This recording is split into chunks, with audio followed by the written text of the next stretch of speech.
Okay, well, welcome back, hosers. We're here with Block 3 Brewing in St. Jacobs, Ontario. Yes, we are. Yeah, fantastic looking Adobe kind of front. You can see here's the brewery down below. A couple of steps down to get to this. We'll see that in a second. Nice big open space. Yeah, big open space. Take a couple of steps down to the front door here. And then, as we go inside, what are we going to find here? Nice open Look space. at that. That is beautiful space on the inside here. Huge open area. Yeah, nice, kind of reclaimed, almost industrial, but yet throwback to almost like the Mennonite and then St. Jacobs. Not in the woodwork, right? surely. For yeah. Sure. And then you got here, nice bottle shop up front. Tons of cans, tons of merch. Look at those shirts and hoodies and jackets. Yeah. Lots of good stuff. And, just kind of browsing around. Great amount of seating here. Look at that handsome gentleman just walked by. Yeah, it's dashing. Lots of people coming in here on the weekends, or even weekdays Yeah. for a walk. Really nice. Friendly place. Yeah, really nice bar top. Look at that. That's gorgeous. Gorgeous looking. Gorgeous. Hey, cheers, buddy. And we're going to meet up with him in a few moments. And right now, we're going to have a little look at maybe what they have to offer on tap right now. Ooh, look at that lineup. What a great lineup. You got 12 sections. Yeah. Honestly, for a craft brewery, that's a good lineup. It's a good number. Yeah, right? I mean, usually they do a little bit less. Here we go. All right, let's do this.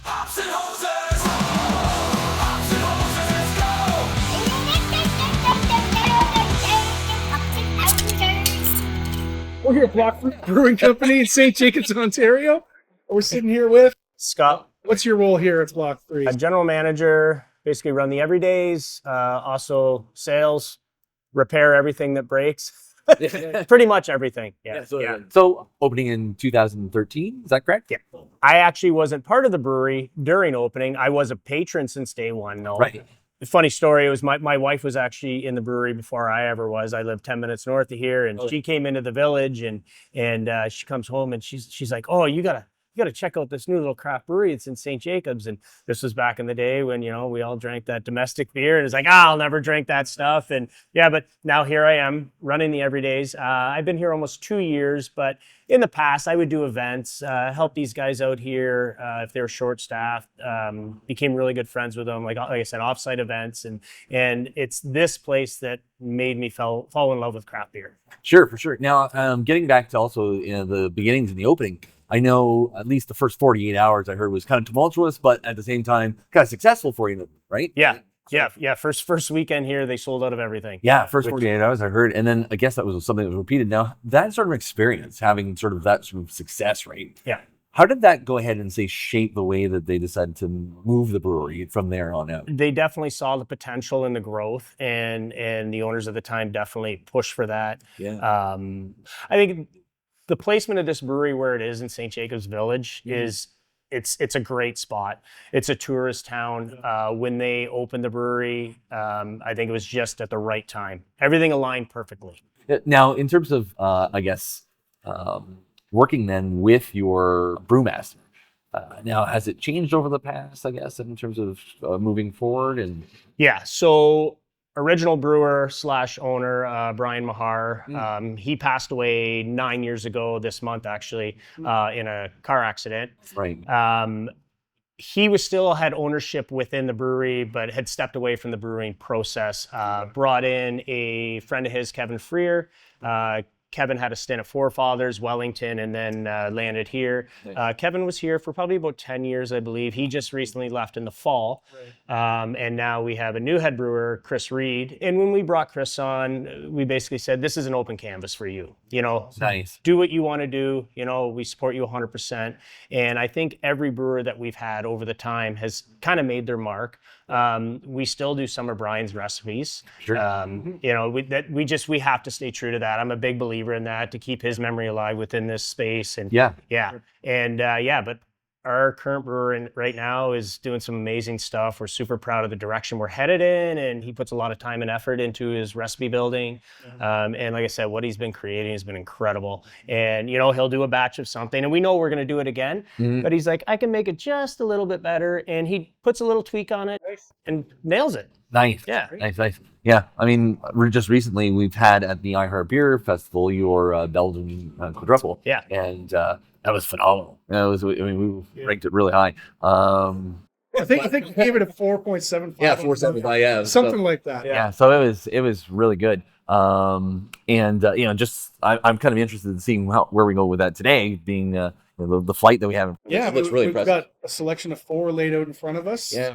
Can you tell us maybe a little bit about what you've got here? Maybe what you're drinking? Are we matching anything that you have in your glass? I am drinking our American Pale Ale, our Okay. cryotherapy. Okay. I love it. It's just clean. It's crisp. It's got that nice fruity tropical zip to it. Yeah. I always people that want something kind of related to this, but don't want an IPA or the bitterness of an IPA. Right. I kind of call this an introductory to it, and people tend to like it and they gravitate towards it, and like I said, Chris has made a couple variations and changes on this, and and it does really well. It's a gateway. Yeah, it does really well here.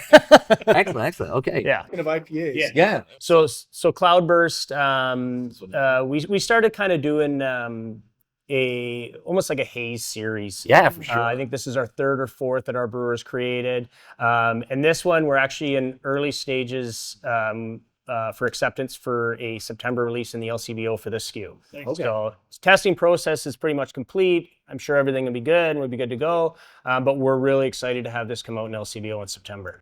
I'm really liking this. You're into it. I haven't even Yeah, touched it. I like You it. haven't had any. No, I haven't yet. The aroma's great. Yeah, and it's not super hoppy. It's not super bitter. It's really No. smooth. Yeah. Really nice.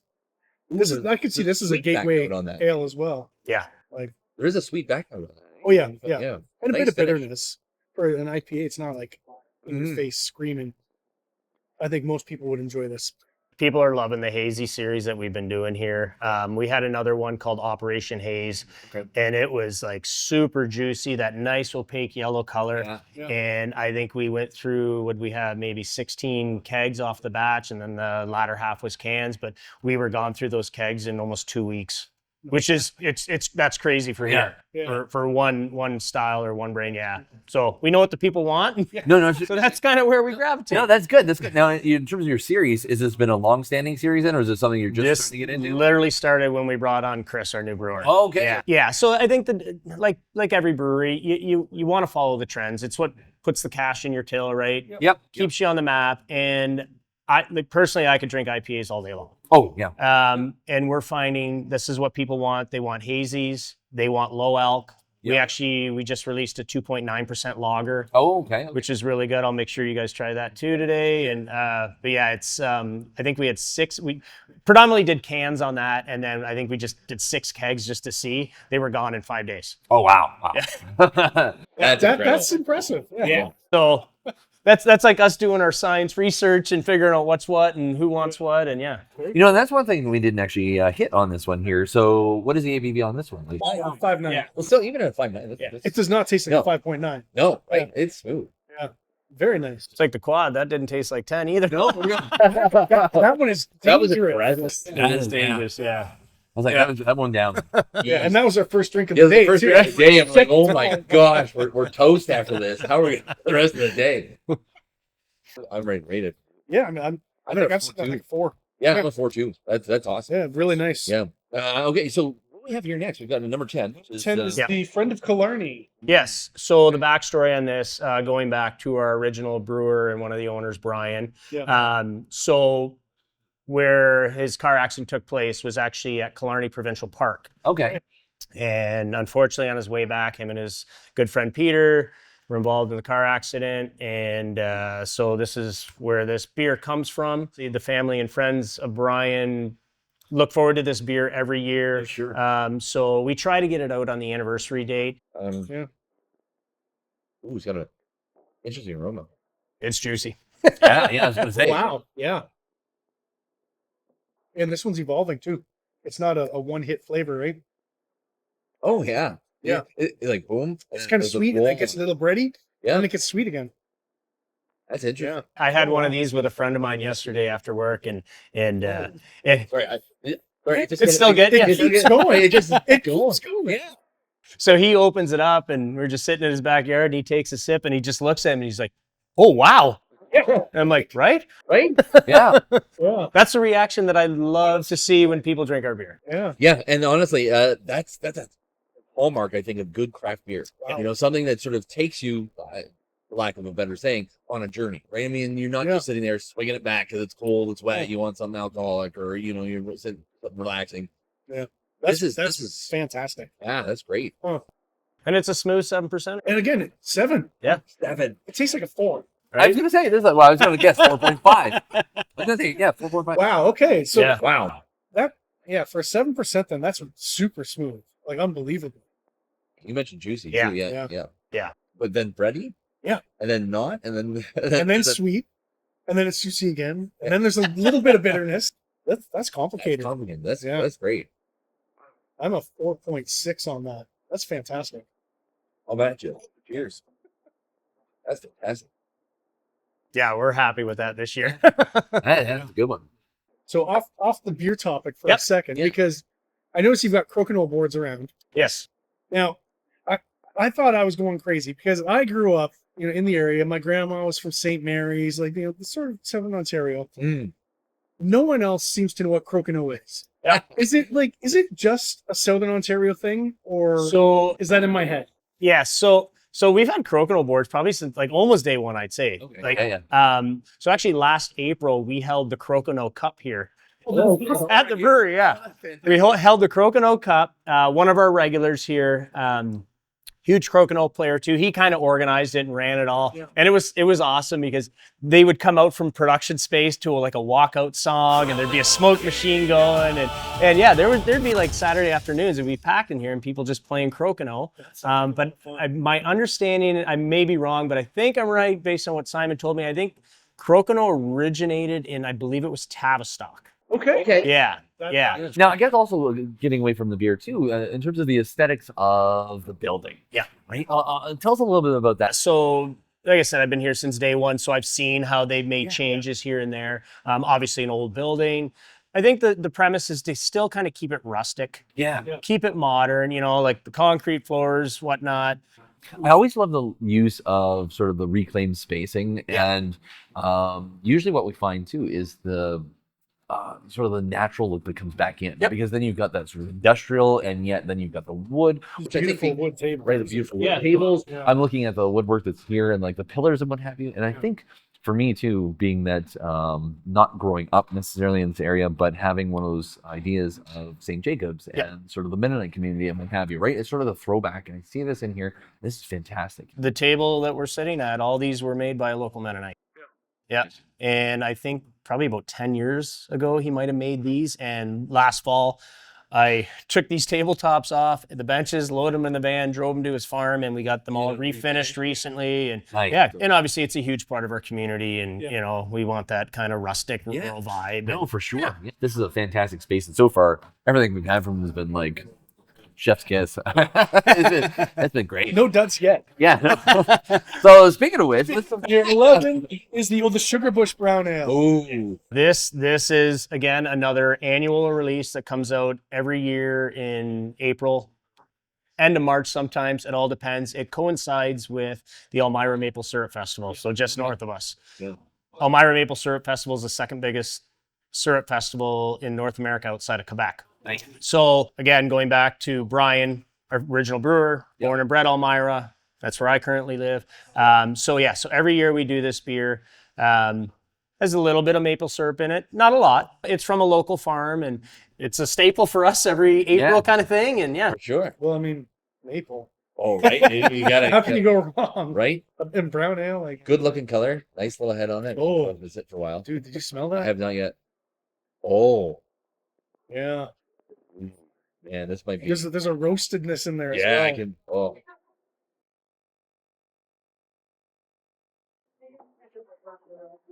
a winner. Yeah. Right? Ooh. Oh, again, another really complex one. Yeah. Oh, yeah. Because then, Yeah. yeah. Wow. And it's funny. You said not a lot of maple in there, But it's- enough. but enough just It's to get there. it right on that back Yeah. note, because I'm, Oh. I'm tasting it. Yeah. A lot of that stuff comes out in the boil and whatnot, but Sure. yeah. But Yeah. we know it's in there. Yeah. No. That makes me feel better. Yeah. It's like in a It's not sugar up shack. front. Yeah. You get the roasted maple. Yeah, it's not like just standing maple. in a sugar jack, right? Yeah. Because you're getting like the essence of maple, and you're getting the You get the roasting, smoke. fire. And the, Yeah. yeah. I found this year's batch was really toasty. It is. which Yeah. which I like. Not overpowering. Yeah, no, it's nice, but not enough so that that's all you're getting. Yeah. Which is great. And this is a beer that we have people calling and emailing all the time, asking when it's going to come out. Yeah. Nice. And then, like I said, we have a good local following for this. So, it tends to be the local people that buy it, or even the tourists when they come into town. Oh, for sure. On market days and stuff. So they're intrigued by it. And Yeah. but it does good for us. No, that's great. Well, at the risk of constantly upping my rating every beer, that's like a 4.7 for me. Yeah. I really, really like that. So this one has a lot to live up to. I know, it's like boom, boom, boom. Yeah, I'm gonna. You know what? I'm gonna match you. Yeah. It's funny. I'm matching you on that one because this is fun. I have no criticism. No. Wow. Right? And I promise you, folks, we didn't just come in here to give them all good stuff today because, if you've seen our channel, we've definitely roasted some. But this has been phenomenal. You know what, folks? You get a chance to come out to Block 3. This is one of those places to come because So far, it seems like you can't go wrong. No, yeah, everything's been nice and smooth. You'll get in that evolution on your palate as you're going through any of the beers. Come in. I suggest a flight too. Especially if you haven't been here before. Check out the selection, right? Because this has been great. Very brown ale, nice hazy, and then this last one I believe is a little longer. Is that Yes. correct? Yeah. So it's the The Hellas. This is our Hollinger Helles, our German light lager. So the name comes from actually the Hollinger family who lived in St. Jacobs way back in the day. They owned a hardware store, and their hardware store was bought by a group of other rural hardware outfits, let's call them, which now is Home Hardware. Okay. So Home Hardware is St. Jacobs. The head office is here. The warehouse, everything's right here. So that's where the name comes from. All right. Well, cheers. Yeah.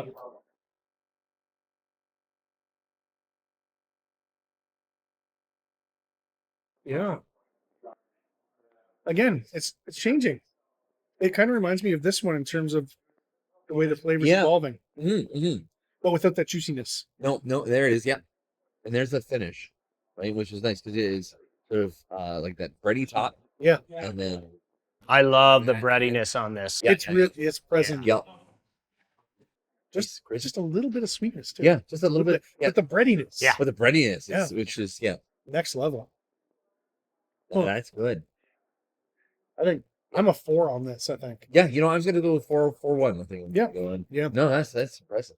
Again, so across the board. I mean, you've got 4s over the rest of the board. They're really well balanced. You stack this list of your 4s today. I mean, that's fantastic. Yeah, they're all really well balanced beers. Magnificent. Thank So you. Kudos to your brewery and kudos to the brewmaster. Yeah, for sure. Yeah, I really wanted to kind of highlight these 4 based on kind of where we're at right now. Yeah, in absolutely. terms of the brewery itself. Obviously, we have 12 on tap. I was going to ask you about that. Yeah. In terms of, to be able to be a microbrewery and have 12 on tap that you are brewing. I mean, that's phenomenal. We also noticed that you, your brewery online, we see has been promoted as having a wide range of people can come in terms of you're looking for non-alcoholic or even other things like wineries and distilleries that you've partnered with as well. Yeah, so probably a year and a half ago now, a year ago maybe, we finally got our Tied House license. Yeah. Because beer isn't everybody's thing. We get that. We understand that. But we still want people to come in and we want to have something available for them. So we use a local company for non-alcoholic tea out of Prince Edward County. Nice. So there's a non-alc option there. We actually have a non-alc IPA as well called Block Zero. Okay. And that has been doing really, really well for us. Again, it's a trend. Yeah. Follow the trends. If you want to make money, follow the trends. Yeah. Yeah, so that's an option there. We actually make our own in-house ginger ale. Yeah, so we just made a batch yesterday. So people really like that. But and then we also have gin and vodka canned cocktails now, and they're also from another small outfit, Anyone Spirits, just outside of London. For sure. Great guys. They do really well here too, but I've noticed just by having those options, we're getting way more foot traffic in here. That's phenomenal. That's in terms of game nights. I mean, besides the crokinole, and then do you have other things that go on? The big thing for us is music. Okay. So every Friday night we have live music. We just started last weekend. We started Saturday matinee music for the whole summer. Nice. We're bringing in pop-up food vendors. Our food availability right now is QR codes on the table, which offers wood-fired pizza, from those pizza guys, which is literally across the street, as well as a local sushi place right down the road.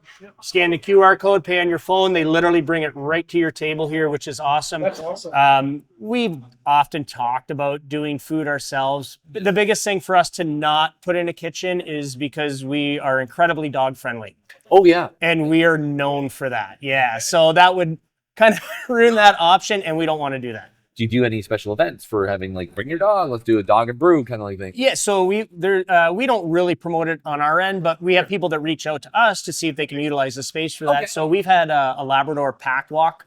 Nice. They do walk the trail along the river in the village here, and then they come here after. And I think the last one was like 75 dogs. Yeah, It was for sure, crazy. sure. Yeah, you could make a carpet after you swept. Well, I mean, obviously we went through the flight here, Scott. Is there anything else that you want to have us sort of talk about or mention on in terms of the brewery? A couple things off the top of my head that I know we're coming out with. We have a New Zealand IPA coming. Cool. We have an Italian Pilsner coming up. We're doing a session IPA. Ooh, okay. So like a 3.5% hazy. Nice. Hazy session IPA, yeah. which is, we're excited for. Like I said, the 2.9% lager, people are digging it. So we're going to keep running that through the summer. But yeah, we got like tons of stuff going on here, like live music every Friday and Saturday. If you go on our website, we have an events calendar there too. Nice. That way people can check up and see what's coming up. Yeah. Instagram, Facebook, our website. If you go on our website, we actually will ship beer throughout Ontario. Nice. Yeah, so nice minimal shipping rate. We like to see our stuff out in the wild as far as we can, obviously. But yeah, we definitely ship within Ontario. I've shipped stuff to Ottawa, Kingston. Yeah. And then we also do local home delivery on orders over $50. Nice. So, and it'll be me showing up at your door. Because again, I do it all. You do it all, yeah. Come on in for a beer while you're delivering. Come on in, let's. Space. Thanks so much, Scott, for having us in. Thanks. I appreciate you guys coming out. Pleasure being Yeah, here. for sure. I highly recommend check. Yeah, I think before we check out, maybe we'll check out maybe a couple of. Oh, we're gonna try some other stuff. Yeah, for You sure. know it. But thanks so much. Scott. Amazing. Thank you. That's awesome. Appreciate it. Appreciate it, guys. Thanks. Cheers. A little beer, a lot of styles. We gave them all a try. Dark, light, hoppy, crispy, not a single one went by. The flavors kept on changing, but one thing stayed clear. Block 3 makes some really damn good beer.